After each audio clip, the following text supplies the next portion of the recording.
2,000 กว่าปีหัวใจอ้ายยังมั่นคง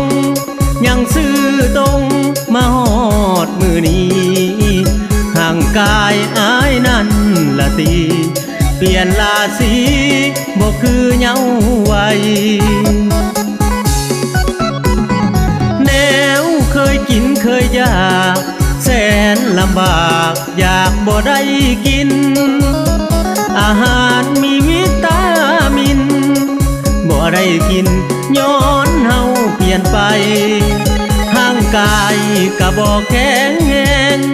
ได้แต่แยงคิดอยู่ในใจเข้าปากแล้วยำบ่ได้ย้อนต่างวัย